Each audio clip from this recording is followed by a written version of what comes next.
السلام عليكم اخواتي وحبايبي، عاملين ايه؟ طمنونا عليكم، كل عام وانتم بخير. ان شاء الله النهارده هوريكم طريقه عمل الكنافه الصوابع. جبنا نص كيلو كنافه طريه، جبت كيلو سكر. هنعمل الاول الشربات، نحطه على النار اهو. عايرنا كده بالكوبايه، كوبايتين. ادي الكوبايه التالتة. انا قلت اعمل كيلو على بعضه بالمره، ناخد منه اللي احنا نحتاجه والباقي يتشال في التلاجة، مفيش مشكله. اهو كيلو طلع 4 كوبايات ناقصين شويه اهو. اضيف عليهم شويه ميه ومكعب ليمون من الفريزر، ونحطهم على النار ونسيبهم يغلوا على النار. ضيفي قد الميه سكر او قد السكر ميه، عشان ما تاخدش معاكي وقت كتير في السوا على النار.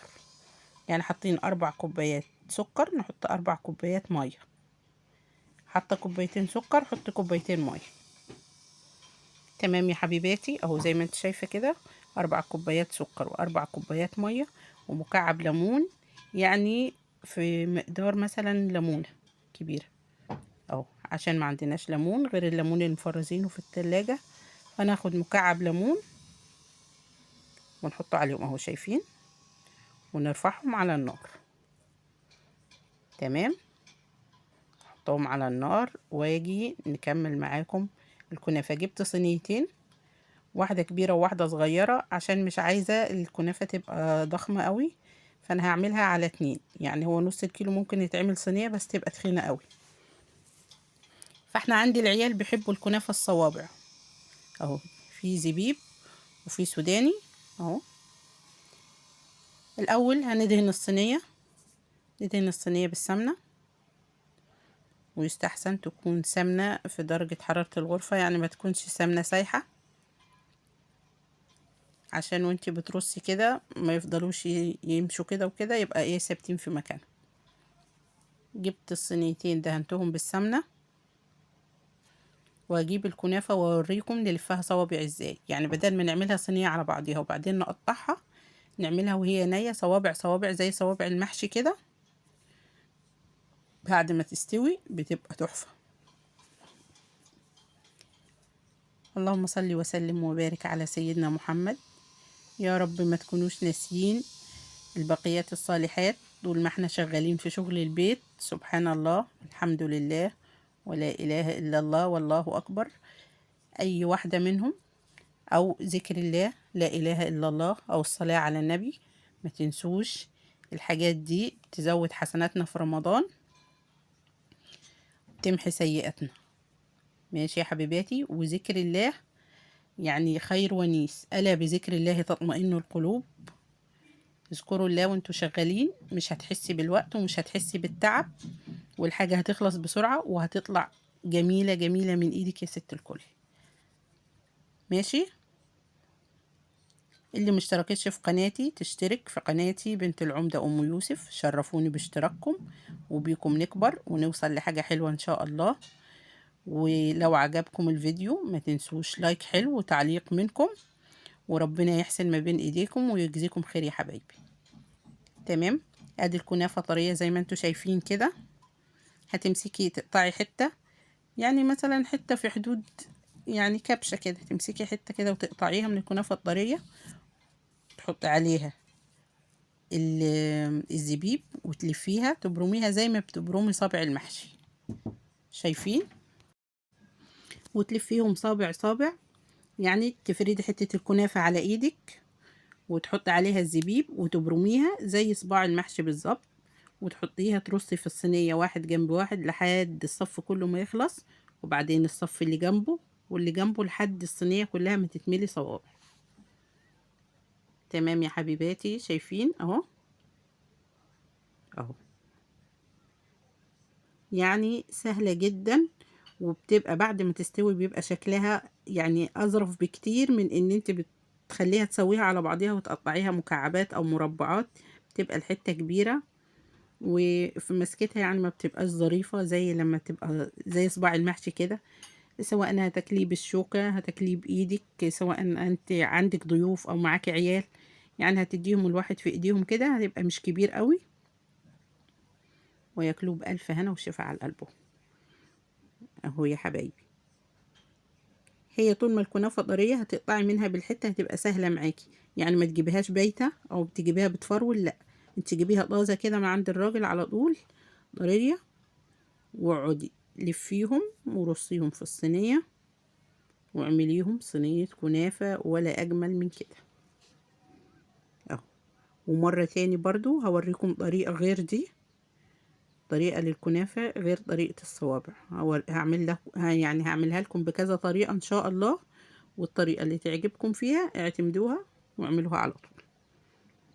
لكن هو عامة يعني في كل الأوقات أو في كل الأحوال احنا كنا بنستسهل بنعمل صينية الكنافة، نفردها في الصينية ونحط الزبيب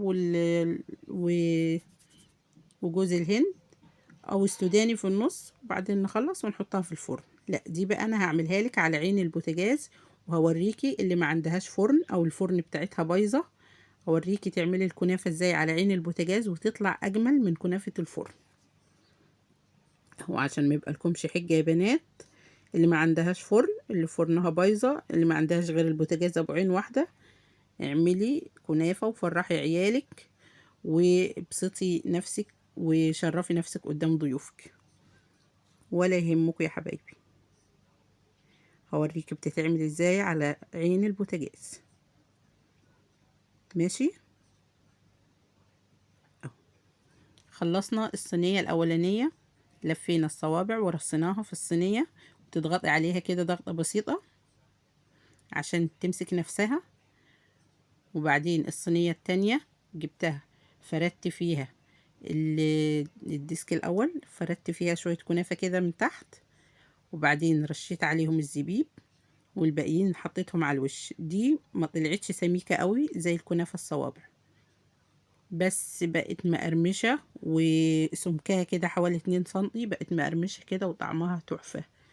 هوريكم شكلها ازاي بعد ما استوت ان شاء الله. اهي كده فردنا كل كمية الكنافة اللي متبقية، بعدين هنرشها بالسمنة. بصوا بقى، انا ما بحبش اغرقها سمنة كتير. شايفين الكوباية اللي انا عايرت بيها السكر؟ يعني هي الكوباية دي كبيرة، بتشيل حوالي كوباية ونص، اللي هي يعني زي كوباية عصير القصب كده، مج كبير. فانا مليتها سمنة سايحة، السمنة دي بلدي عشان طعم الكنافة يبقى في حتة تانية. سخنت السمنة وصبيتها في الكوباية، وبالمعلقة بقى، بالمعلقة وتسقي كده الكنافة لحد ما تحس ان هي كلها اتبلت بالسمنة. وبعدين هتحطيها في الفرن، توديها على الفرن، هتسويها على عين البوتاجاز زي ما انا هعملها. خليكي معايا وشوفي هنعملها ازاي. اهو سقينا الصينية الاولانية والصينية التانية، اهو معلقة على كل صباع كده، معلقة سمنة معلقة سمنة. بعد بقى ما انت تبقي تستوي وتروحي تقلبيها، لو عايزة تصبي عليها شوية سمنة تاني، او تصبي شوية سمنة في الصينية قبل ما تقلبي عليها براحتك. عايزة بعد ما تقلبيها برضو تسقسقيها كده بالسمنة بالفرشة او بالمعلقة، تحطي لها شوية تاني حطي. مش عايزة تحطي، هي هتبقى زي الفل كده، مش هتبقى يعني مدهننة قوي، هتبقى السمنة بتاعتها مظبوطة والسكر بتاعها مظبوط. تمام يا حبايبي، شايفين شكلها ايه؟ ما شاء الله. اللهم صل وسلم وبارك على سيدنا محمد. اهو دي الصينية التانية، بس كانت محتاجة تبقى الصينية اصغر شوية عشان متبقاش خفيفة كده. رحنا بيها على البوتاجاز، اهو نولع العين وهوريكي تسويها ازاي. ايه، على عين البوتاجاز الصغيرة عادي خالص، او لو عايزة تولعي العين الكبيرة ممكن تتحرق منك. على العين الصغيرة تحطيها وتلفيها بالراحة كده، يعني تسيبيها حوالي مثلا دقيقة كده وتلف الصينية، دقيقة وتلف الصينية اهي، وانتي واقفة كده على طول لف الصينية على طول باستمرار. بسم الله. وخلي في ايدك حتة قماشة مبلولة امسكي بيها عشان الصينية ما تلسعش ايدك، او لو عندك جوانت سيليكون او جوانت عادي اللي بتمسكي بيه صواني الفرن البسيه في ايدك عشان الصينية لما تسخن على النار الألمونيا هتلسع ايدك. انا مش عايزة ايديكي تتلسع وتدعي عليا تقول ام يوسف قالت تعملي الكنافة على عين البوتاجاز وايدينا اتلسعت. اهو شايفين انا جايبة فوطة المطبخ طبقها كويس كذا حتة وبمسك بيها. اللهم صل وسلم وبارك على سيدنا محمد. سبحان الله يا بنات، لما تعملي يعني البسبوسة او الكنافة او الكيك لما تعمليه في الصينية اللي هي حجمها صغير بتطلع اجمل من الصينية الكبيرة. يعني لو كيكة بتحس ان هي بتبقى نافشة اكتر وتبقى لبتها عالية كده وحلو. لو برضو بسبوسة تحس ان هي حجمها ارتفاعها حلو ما بتبقاش خفيفة قوي زي الصينية الواسعة، تحس ان هي الحاجة مفلطحة فيها كده وطالعة خفيفة. وسبحان الله كذلك الكنافة برضه لما عملتها الصوابع في الصينية الصغيرة حسيتها احلى بكتير من الصينية الكبيرة. اهو يا بنات تفضلي تلفيها كده بالراحة، الاول تلفي الجوانب الجوانب وبعدين تحطيها في النص وبرضه تلفيها نص دقيقة كده ولا دقيقة ولفيها لحد ما تحسي ان الجوانب لونها اصفر كده زي ما بتبقى في الفرن وتحسي الحروف احمرت فعايزة خلاص تتقلب. هتعرفيها ازاي؟ تجيبي المعلقة وترفعي كده في الجنب اهو رفعت كده لقيت لسه لا احمرت خلاص.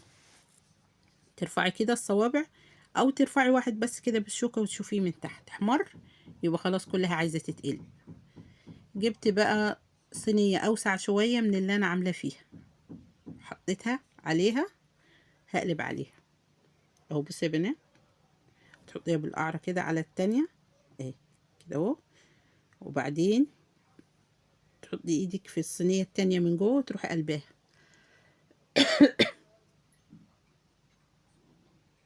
اهي. شوف بقى شكلها هيطلع ازاي. بسم الله ما شاء الله اهو. اتفرجوا شايفة ولا محروقة ولا ملسوعة ولا نية، شايفة شكلها بسم الله ما شاء الله اهي تكلم عن نفسها. شايفة السمنة بتاعتها مظبوطة ولا هي غرقانة سمنة؟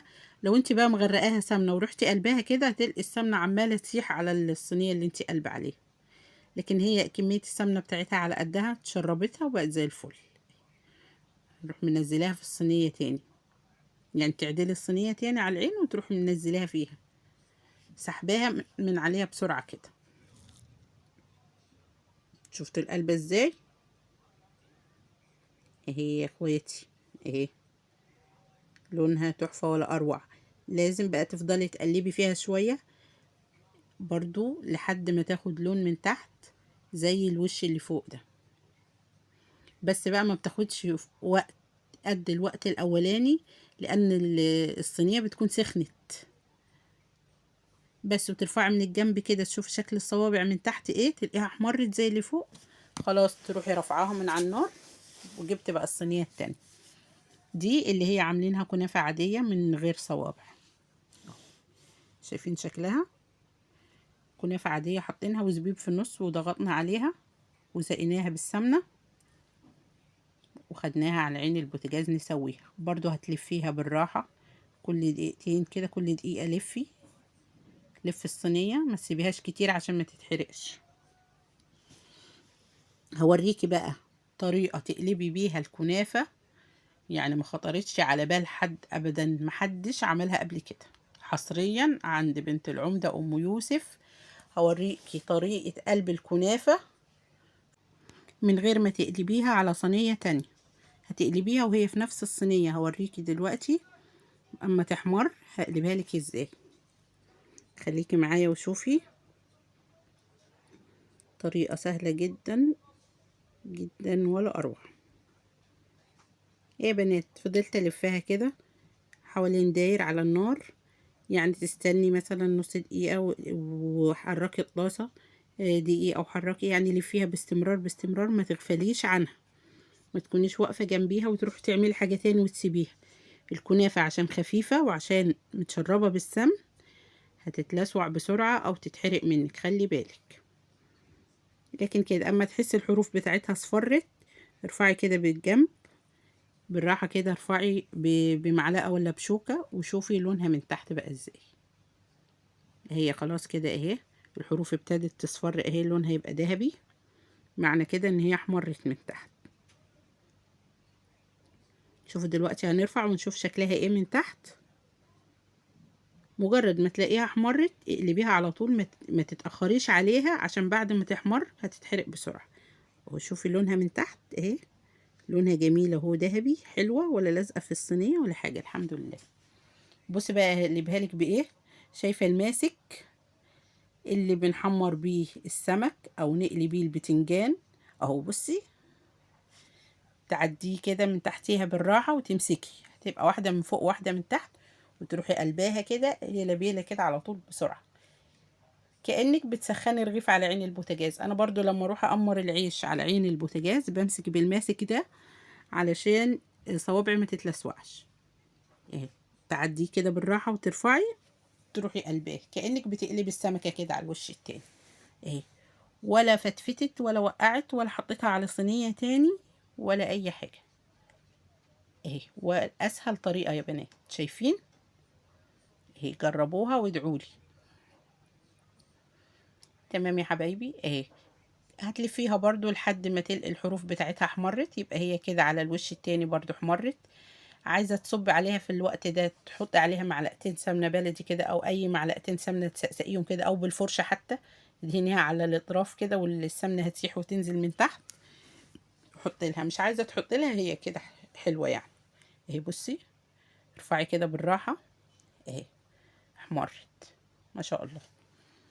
بس تطفي عليها وناخدهم بقى بره عشان نحط عليهم الشربات. في الوقت ده انا كنت جايبة 2 كيلو زبدة، فقلت ايه اجيبهم احطهم اسيحهم بالمرة على العين وانا واقفة في المطبخ، فهولع عليهم على العين واسيبهم يسيحوا، واخد الصواني الكنافة بره عشان اسقيهم بالشربات. لان الشربات طفيت عليه واخدته حطيته في التلاجة عشان يبرد، على ما الكنافة تستوي يكون الشربات سقع في التلاجة، عشان تبقى واحدة سخنة وواحدة باردة. الشربات سخنة تبقى الكنافة باردة، او الكنافة سخنة لسه جايباها من على النار تبقى الشربات باردة في التلاجة. تمام يا اخواتي اهو كده. طلعنا الصواني بره، اروح اجيب الشربات عشان اسقيهم. بس ولا اسهل والله يا بنات، كل حاجة بسيطة وسهلة. بصوا السمنة استوت اهي ما شاء الله، شايفين لونها، شايفين شكلها اهي. ما سبتهاش كتير على النار، خدتها طلعتها. وده الشربات. جيبي عندك الكبشة الصغيرة دي تعملي بيها اللي تسقي بيها الشربات، او لو حتى ما عندكش كبشة بكوباية صغيرة كده بودن تملي بيها وتصبي على الصواني.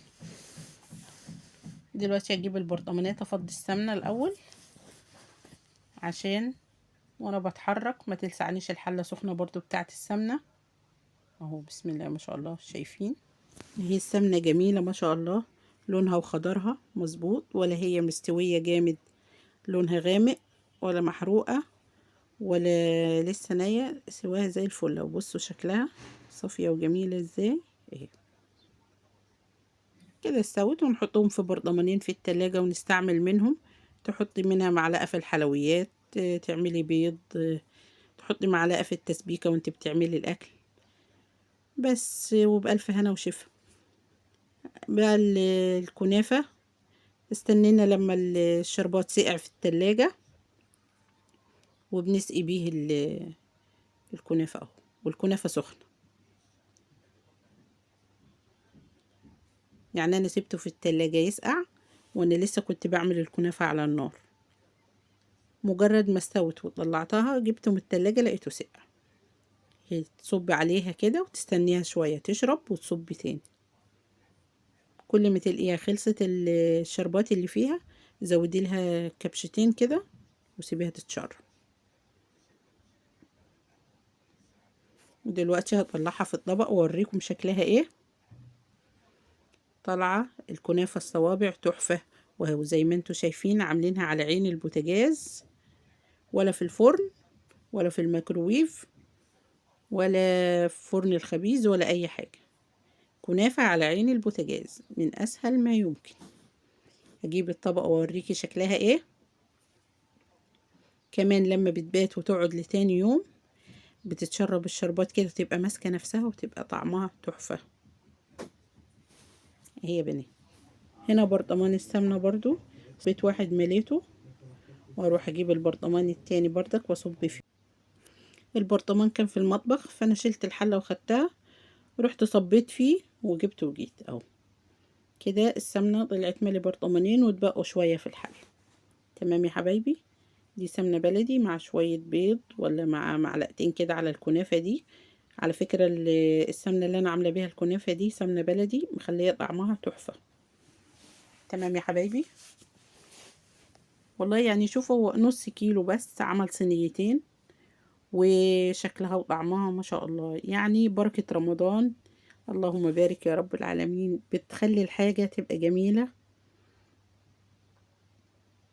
وكفاية الرضا يعني والقناعة واللي موجود كله، الحمد لله على كل شيء. هي حاجات بسيطة بتعمليها بس بتفرح العيال وبتبسطك انت نفسك انك انت عملتي حاجة بأسهل الإمكانيات. يعني معلقتين سمنة وب10 جنيه زبيب، ونص كيلو كنافة ب20 جنيه. يعني تطلع حاجة حلوة. ماشي. اهو شايفين شكلها يا بنات، صوابع زي صوابع المحشي، جميلة جميلة.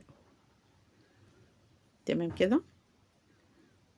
بس وربنا يعود علينا وعليكم الأيام بخير، وكل سنة وانتم طيبين. ما تنسوش لايك حلو منكم، واشتراك في قناتي بنت العمدة أم يوسف. وبألف هنا وشفا على قلبكم. السلام عليكم ورحمة الله وبركاته.